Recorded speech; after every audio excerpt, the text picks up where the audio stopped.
Our scripture reading this morning from the Gospels comes from the Gospel of Mark, and we'll read from the fourth chapter, verses 35 through 41. I invite you to hear God's word for us this morning. Jesus calms the storm.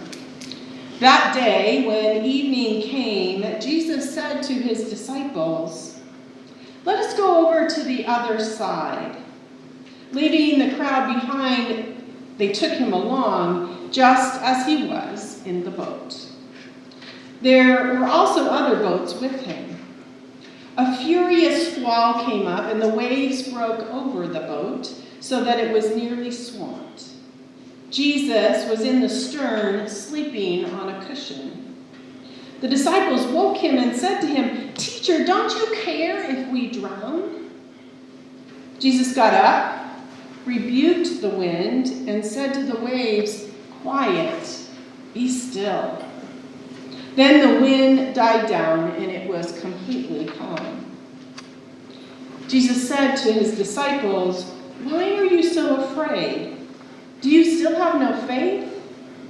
They were terrified and asked each other, "Who is this?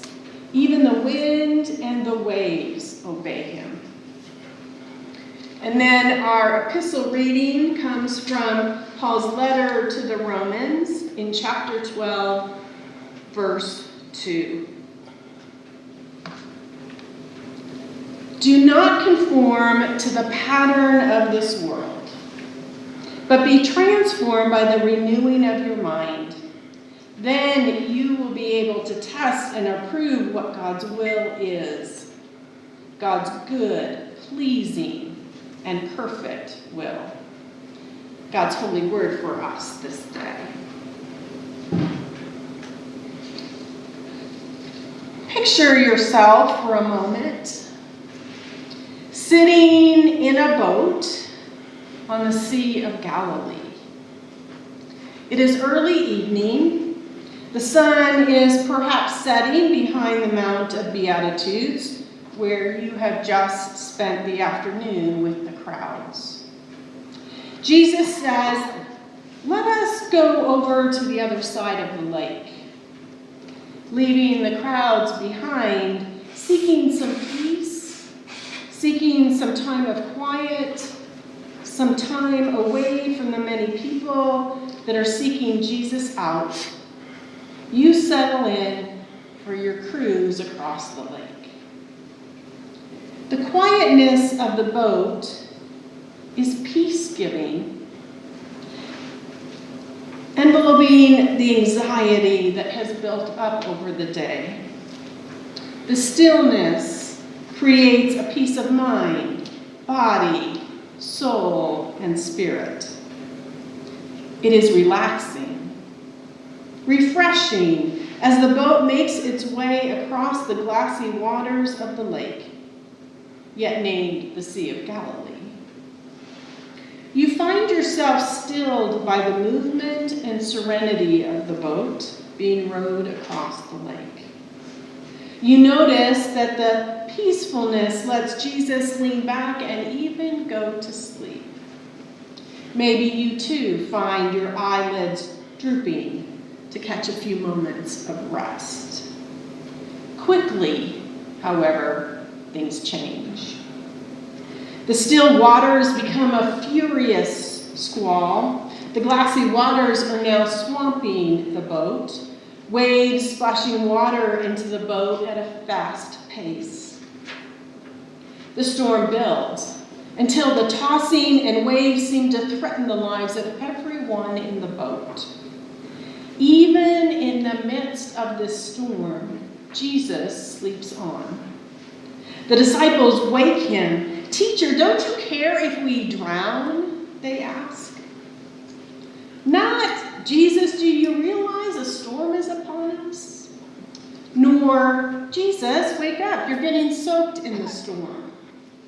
Or, "Jesus, what do we do now?" But Jesus, "Teacher, don't you care if we drown?" We hear the panic in those words, don't we? The disciples, many who were fishermen by profession, are worried, scared to death, fearful even that they are going to drown. Jesus wakes up. We can picture him looking into the fear of the disciples around him. Jesus rebukes the wind and says to the waves, "Quiet, be still." Let us pause there for a moment. Jesus is peacefully napping on a cushion after a long day of teaching when a storm engulfs the Sea of Galilee. It seems as it comes out of nowhere, all of a sudden. Not a surprise, actually. Storms quickly engulf the Sea of Galilee as a common occurrence. The lake is nestled in a basin surrounded by mountains. Cool air from the Mediterranean is drawn down through the narrow mountain passes and clashes with the hot, humid air lying over the lake. Many of the disciples knew that these waters were susceptible to sudden and violent storms. This day, however, they panic. They see Jesus still sleeping and panic more. Jesus rebukes the wind. Not sure what that looks like, but let's imagine he holds out his hand and the wind stops blowing, which means the waves die down too. Then Jesus says, "Quiet, be still." The combination apparently stops the storm in its tracks. The wind stops blowing and the waves calm down. The waters are back to being calm and serene. When Jesus says, "Quiet, be still," I wonder if he is really saying, "Quiet, be still," to the disciples, or at least for their benefit. Be still and don't be afraid. Be still and have faith that you will be all right. Quiet your hearts and trust that all will be okay. The wind died down, the waves stopped crashing, and it was completely calm. At that point, the disciples and Jesus continue their journey across the Galilee to the other side. Even in the midst of the storm, they have a destination. From the crowded side of Galilee to the other side. The other side for some time away, the other side for some rest and renewal away from the crowds, the other side for a change of scenery, a different experience. We don't know. All we know is that in the midst of traveling from one side of the Galilee to the other, things changed. Somewhere in the very large Sea of Galilee, before they reach their destination, they encounter the storm. I have also always been curious as to why the disciples that were fishermen panic. Surely they had been out on the water numerous times when a storm brewed. For several of the fishermen, this is their lake. For them, was the anxiety not in the water filling the boat, but in the reaction or non-reaction of Jesus, their leader and teacher? Did they suppose that now that Jesus was in their lives that there would not be rough seas? Did they think that with Jesus every day would now be trouble-free? Jesus doesn't promise them that. Jesus doesn't promise us that. Neither does God. The promise we do receive is that God will be with us no matter what. God will be present when the waters are smooth sailing, and when the waters are choppy and threatening, and in everything in between. God is in our midst when life is calm and serene, when we don't have a care in the world. God is also in our midst when changes seem to fill our boats with water and threaten to overcome or drown us. God is always in the boat, and God is always part of the journey to the other side. Jesus is with us in the journey from one side of the lake to the other, in the transition from one year to another, in the times of grief, heartbreak, and sorrow, and in the times of celebration, joy, and healing. When we find ourselves up to our ears with worry, the waters threatening to drown us, and when life is calm, smooth sailing, and we make the choice to dip our toes into the cool waters of the lake, God is there. God is in the journey no matter what, no matter where we are headed or how long the journey is. God is in the journey no matter what. It's in those times of change that we get anxious. Those times when our plans don't go the way we thought they would, when our plans get tossed up into the air and the winds of change blow them to kingdom come. We've all been there. Change happens. All the time. All the time, change happens. It is the one guarantee. I wonder what would happen if instead of fearing change like the disciples feared the storm, we rested in the fact that God is in charge and it will be okay.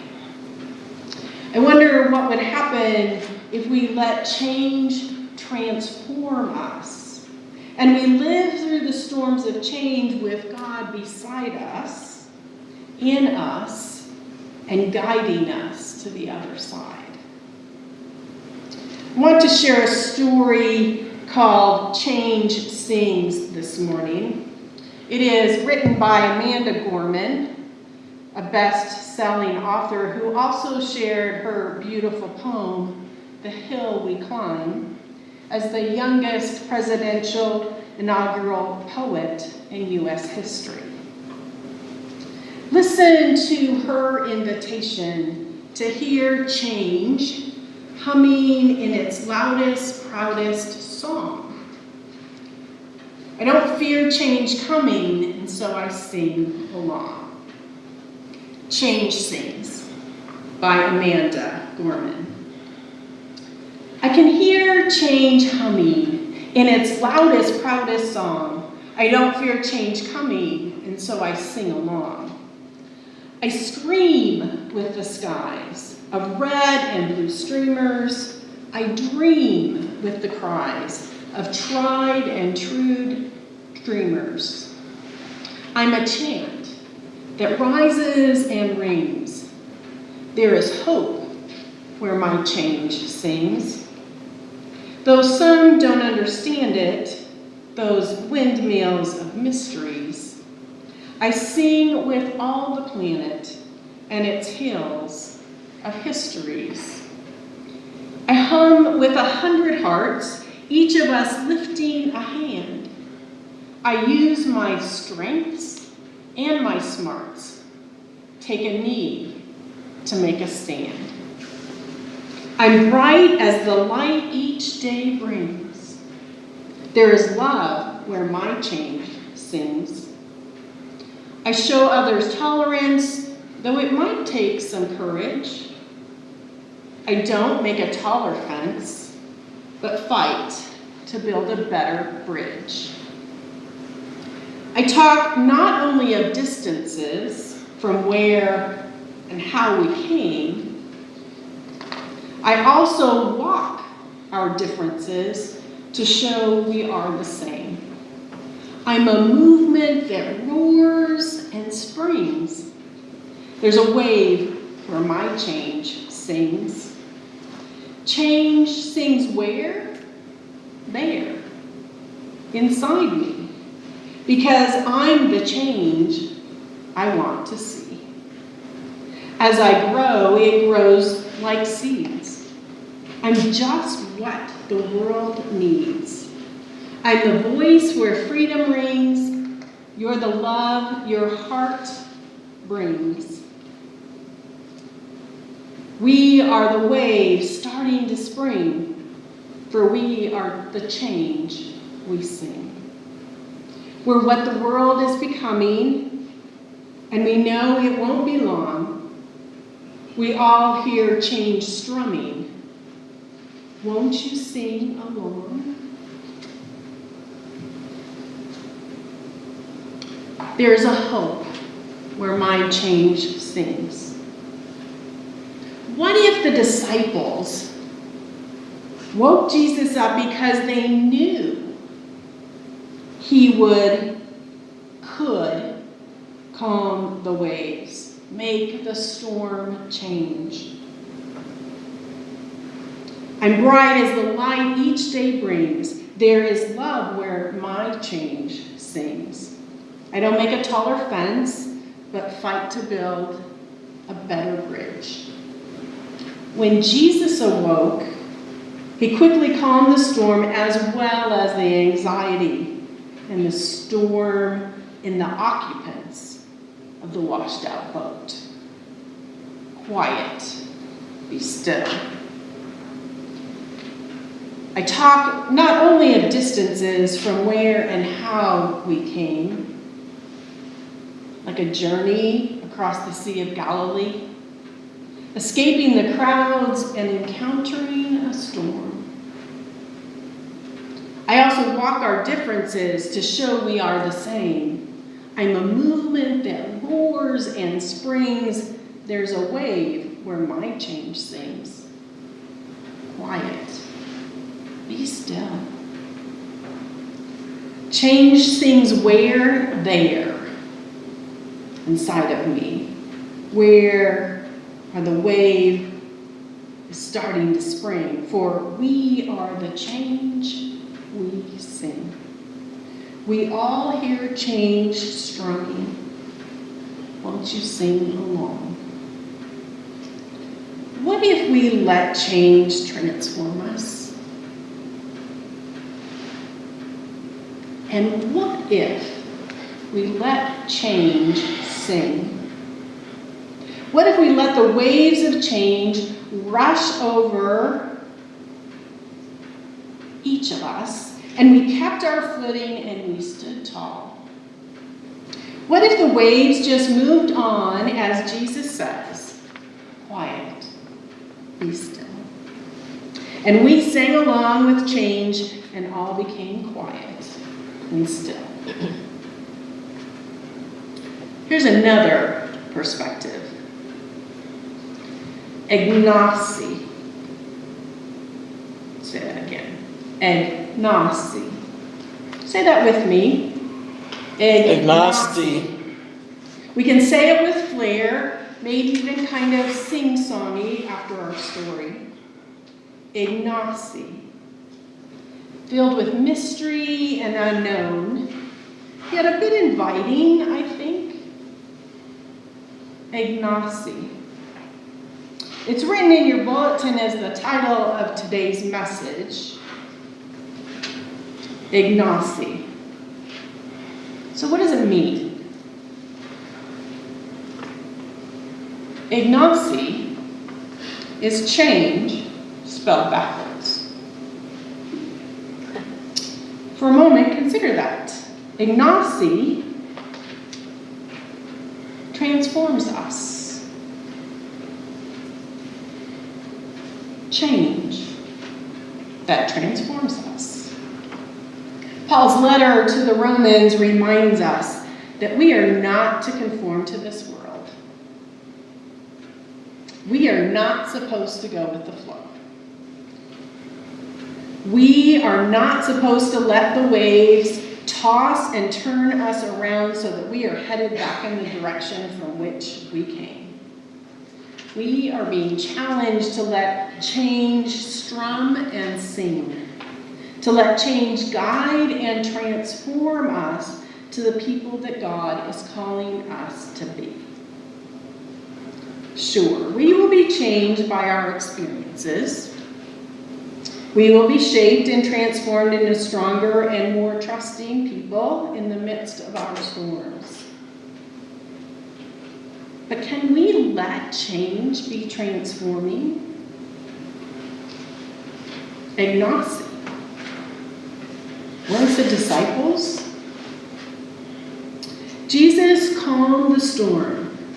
He calmed their anxiety. He calmed their hearts. The disciples were terrified and asked each other, "Who is this? Even the wind and the waves obey him." Look at what he did. Jesus calmed the storm that was raging. Only the Son of God, God's presence with us, can be the answer. Who is this? They asked. The one who can calm the storm. The one who can transform the change into a new thing. The one who can change into Eg Na Ch. God will help us be transformed, changed by our experiences to become the people we are called to be. Change is always a part of our lives. We either learn to go with the flow and to be transformed, or find ourselves up to our necks with water, not knowing whether to sink or swim. Which will you choose? Change or Eg Na Ch? Will you choose to let change sing? Will you let the changes in your life shape you as the person God is continually calling you to be? Do not be conformed, but be transformed. Let change sing. Let it sing out from the top of your lungs, even as the waters creep in and threaten to drown you. God is with you. Emmanuel. In the calm waves, in the midst of the storm, God is always with you. That is the good news. Believe it. May it always be so.